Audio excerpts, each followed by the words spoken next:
വേഗം വരുന്ന കർത്താവായ യേശുക്രിസ്തുവിന്റെ നാമത്തിൽ എല്ലാവരെയും വന്ദനം പറയുന്നു. എല്ലാവരും കർത്താവിൽ സന്തോഷമായിരിക്കുന്നു എന്ന് വിശ്വസിക്കട്ടെ.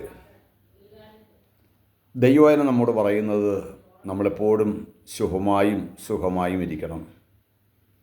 എപ്പോഴും നമ്മൾ സന്തോഷിക്കണം, ഇടപെടാതെ പ്രാർത്ഥിക്കണം, എല്ലാത്തിനും ദൈവത്തിന് സ്തോത്രം ചെയ്യണം.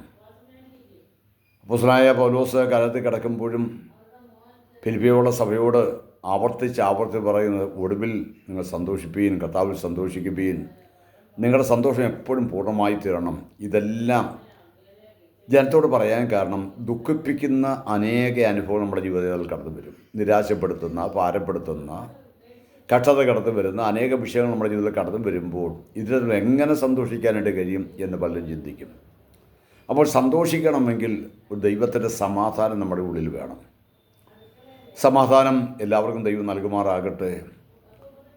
നമ്മൾ ദൈവത്തിൻ്റെ വചനം പഠിക്കുമ്പോൾ അനേക രാജാക്കന്മാർ ഭരിച്ച അനുഭവങ്ങൾ കാണുവാൻ, ഒന്നാമത്തെ രാജാവുന്ന ശൗൽ മുതൽ ഇങ്ങോട്ട് അനവധി രാജാക്കന്മാർ ഇസ്രായേലിലും കൂടാതെ യഹൂദയിലുമൊക്കെ ഭരിച്ച് ഭരണം നടത്തി മുമ്പോട്ട് കടന്നു വന്നു. അതിൽ ചിലരൊക്കെ ദൈവത്തെ ഭയപ്പെടുന്നവരും ചിലർ വളരെ ദുഷ്ടന്മാരും നീചന്മാരുമായ രാജാക്കന്മാരായിട്ട് കാണുന്നുണ്ട്. നമ്മൾ ദിനവൃത്താന്ത പുസ്തകമൊക്കെ പഠിക്കുമ്പോൾ ആസ എന്നൊരു രാജാവിനെ കാണാം. ആസ ദൈവത്തെ ഒരുപാട് വിടുതൽ പ്രാപിച്ച വ്യക്തിയാണ്.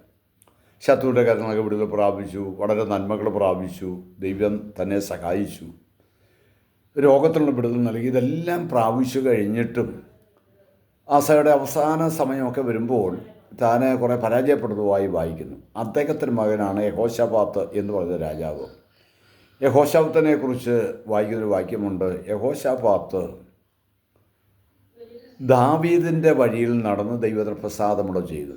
അവിടെ ഒരു കാര്യം എടുത്തു പറയുന്നു, ദാവീദിനെ ആദ്യത്തെ വഴിയിൽ നടന്നു.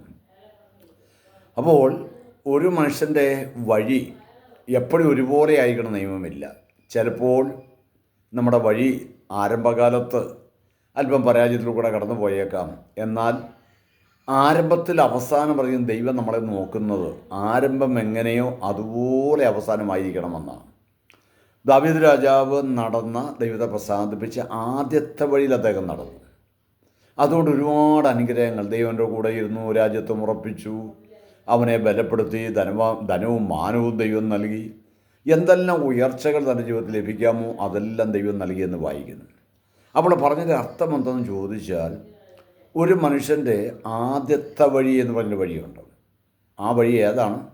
നമ്മൾ കർത്താവായ ക്രിസ്തുവിനെ കണ്ടുമുട്ടിയ കാലം മുതൽ കർത്താവിൻ്റെ വചനമനുസരിച്ച് ആത്മരക്ഷ പ്രാപിച്ച് മുൻപോട്ട് വന്ന കാലയളവിൽ നമ്മുടെ വഴി, ആ വഴിയിൽ നമ്മൾ ദൈവഭക്തി ഉണ്ടായിരുന്നു, ദൈവസ്നേഹം ഉണ്ടായിരുന്നു, ആത്മീയ സ്വഭാവം ഉണ്ടായിരുന്നു, ക്രിസ്തുവിൻ്റെ ഭാവമുള്ളവരായിരുന്നു, എല്ലാവരെയും സ്നേഹിക്കാൻ നമുക്ക് കഴിയുമായിരുന്നു, ആരോടും പിണങ്ങിയിരിക്കുന്നതിന് താല്പര്യമുണ്ടായിരുന്നു. ഇങ്ങനെ ആദ്യത്തെ വഴിയിൽ കൂടെ കടന്നു പോയി കുറേ കഴിഞ്ഞപ്പോൾ ആ വഴി നമ്മൾ ഡൈവേർട്ട് ചെയ്തിട്ട് നമ്മുടെ ഇഷ്ടമുള്ള വഴികളിലേക്ക് പോകാനായിട്ട് തുടങ്ങി. അതുകൊണ്ടാണ് ദൈവത്തെ വചനം പറയുന്നത്, ദുഷ്ടന്മാരുടെ വഴിയിൽ കൂടെ പോകരുത് എന്ന് ദൈവത്തെ വചനം പറയുന്നു. അവരെ ഹിതമനുസരിച്ച് നമ്മൾ ജീവിക്കരുത്. അതോടൊപ്പം തന്നെ വായിക്കുന്നു, ദൈവമില്ലാത്തവൻ്റെ വഴി നമ്മൾ തിരഞ്ഞെടുക്കരുത്, ജാതികളുടെ വഴി നമ്മൾ പഠിക്കരുത്. അപ്പം ദൈവം എപ്പോഴും നമുക്കൊരു വഴി കാണിച്ചു തരുന്നുണ്ട്. നമ്മളെ വഴി കാണിക്കുന്ന ആരാ? ദൈവത്തിൻ്റെ പരിശുദ്ധാത്മാവാണ്. തിരുവനന്തപുരത്തിൽ വായിക്കുന്ന കർത്താവ് പറഞ്ഞൊരു കാര്യമുണ്ട്, ഞാൻ തന്നെ വഴിയും സത്യവും ജീവനുമാണ്. അപ്പോൾ നമ്മുടെ വഴി കാണിക്കുന്നത് നമ്മുടെ ദൈവമാണ്. നമ്മുടെ മുമ്പിൽ നല്ലൊരു വഴി കാണിച്ചിട്ട് ഈ വഴി എവിടെ നമ്മളെ കൊണ്ടെത്തിക്കുന്നത്? നിത്യത്തിലെത്തുവാനുള്ള കാര്യങ്ങളെല്ലാം കർത്താവ് ക്രമീകരിച്ചിട്ടുണ്ട്. എന്നാൽ നമ്മുടെ വഴി തെറ്റിപ്പോയാൽ അത് വലിയ പരാജയത്തിലേക്ക് പോകും. ദാവീദ് അങ്ങനെ സംഭവിച്ചെന്നേ. ദാവീദിൻ്റെ ചെറുപ്രായത്തിൽ തന്നെ ശമൂവേൽ പ്രവാചകൻ കടന്നു വന്ന് അഭിഷേകം ചെയ്ത് ദൈവത്തിൻ്റെ വഴിയിലേക്ക് പോകാനായിട്ട് തന്നെ നിയന്ത്രിച്ചയച്ച കാലം നല്ല രീതിയിൽ മുമ്പോട്ട് കടന്നു പോയ വ്യക്തിയാണ്. എന്നാൽ കുറേ കഴിഞ്ഞപ്പോൾ ധനം, മാനം, ശ്രേഷ്ഠത എല്ലാം കിട്ടിക്കഴിഞ്ഞപ്പോൾ പതിയെ ആ ദൈവവഴിയിൽ നിന്ന് അല്പം ഒന്ന് ഡൈവേർട്ട് ചെയ്തിട്ട് പോയ അവസ്ഥ ദാവീദിന്റെ ജീവിതത്തിൽ മേലുണ്ട്.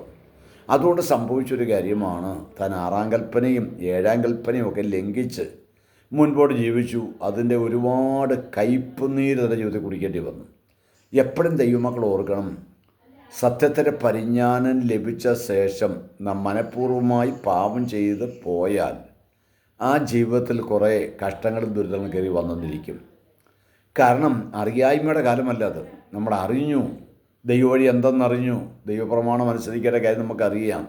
അതിൽ നിന്ന് നമ്മൾ തെറ്റിപ്പോയാൽ ഒരുപക്ഷെ പാപം ദൈവം ക്ഷമിച്ച് തന്നേക്കുമായിരിക്കും.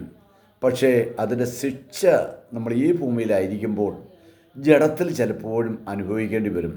ദാവീദിൻ്റെ ജീവിതത്തിൽ പിൽക്കാലത്ത് അത് സംഭവിച്ചു. എന്നാൽ ദാവീദ് തെറ്റെന്ന് മനസ്സിലാക്കിയപ്പോൾ നെടുമ്പാട് വീണ് ദൈവത്തോട് കരുണയ്ക്ക് വേണ്ടി അപേക്ഷിച്ചു. ദൈവം തൻ്റെ പ്രാർത്ഥന കേട്ടു, തന്നെ യഥാസ്ഥാനപ്പെടുത്തി.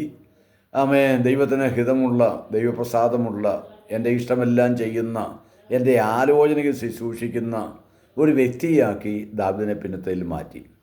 ഇവിടെ യഹോശാഫാത്തിനെക്കുറിച്ച് വായിക്കുന്നൊരു വാക്യമുണ്ട്. യഹോശാഫാത്ത് രാജസ്ഥാനമൊക്കെ ഏറ്റെടുത്തപ്പോൾ ദാവീദിൻ്റെ ആദ്യത്തെ വഴിയിൽ നടന്നു. ആദ്യത്തെ വഴിയിൽ നടന്നാൽ അത് ദൈവപ്രസാദമുള്ള ജീവിതമാണ്. നമ്മുടെ വഴി എങ്ങനെയാണ്? ആദ്യകാലത്തെ വഴിയിൽ കൂടെ തന്നെയാണോ നമ്മളിപ്പോഴും പോകുന്നത്? അതോ വഴി വല്ലതും മാറി നമ്മൾ യാത്ര ചെയ്യുന്നുണ്ടോ? ഓർക്കുക, വഴിമാറിപ്പോകരുത്. പലരും വഴിമാറിപ്പോയാൽ വലിയ അപകടമാണ്. കർത്താവായ യേശുക്രിസ്തുവിൻ്റെ ജനനസമയത്ത് ആകാശത്തിൽ നക്ഷത്രം കണ്ട് 3 വിദ്വാൻമാർ കടന്നുപോയ ഒരു വഴിയെക്കുറിച്ച് വായിക്കുന്നുണ്ട്. നക്ഷത്രം കണ്ടു, അവർ യാത്ര തിരിച്ചു. അവർ പോയ പോക്ക് എവിടെയോ രാജാവ് ജനിച്ചിരിക്കുന്നു എന്ന വാർത്ത മനസ്സിലാക്കിയിട്ട് അവർ പോവുകയാണ് രാജാവിനെ കാണാൻ. പോയി അവരെത്തിയത് ഹെരോദാരാജാവിൻ്റെ കൊട്ടാരത്തിലാണ്. അവിടെ ചെന്നപ്പോഴാണ് പ്രശ്നം ആരംഭിക്കുന്നത്. നക്ഷത്രത്തെ ലക്ഷ്യമാക്കി പോയാൽ എപ്പോഴും നമ്മുടെ കണ്ണ് മേലോട്ടായിരിക്കണം. നമ്മുടെ ഒരു കണ്ണ് മേലിലേക്ക് നമ്മൾ ഉയർത്തണം. ദൈവത്തിൻ്റെ വഴി ഏതെന്ന് മനസ്സിലാക്കണം. നമ്മുടെ വഴിയിൽ കൂടെ നമ്മൾ പോകരുത്. ഇവർ ഇങ്ങനെ ചിന്തിച്ച് കാണും, ഒരു രാജാവ് ജനിക്കേണ്ട രാജകൊട്ടാരത്തിലല്ലേ, അതുകൊണ്ട് രാജകൊട്ടാരത്തിൽ പോയി അന്വേഷിച്ചേക്കാം. നക്ഷത്രമൊന്നും അവർ ലക്ഷ്യമാക്കിയില്ല. പോയി അവസാനം കണിയും കൊടുക്കുമായി. അതുകൊണ്ട് എന്താ സംഭവിച്ചത്? 2 വയസ്സിൽ താഴെയുള്ള അനേക കുഞ്ഞുങ്ങളുടെ മറന്നത് കാരണമായി. അവർ പിന്നത്തേതിൽ നക്ഷത്രം കണ്ടു, അത്യന്തം സന്തോഷിച്ചു. ശിശു ഇരിക്കുന്ന സ്ഥലത്ത് ചെന്നു, ശിശുവിനെ ആരാധിച്ചു, പൊന്നേമൂരെ കുത്തിക്കൊക്കെ അയച്ചുവെച്ചു.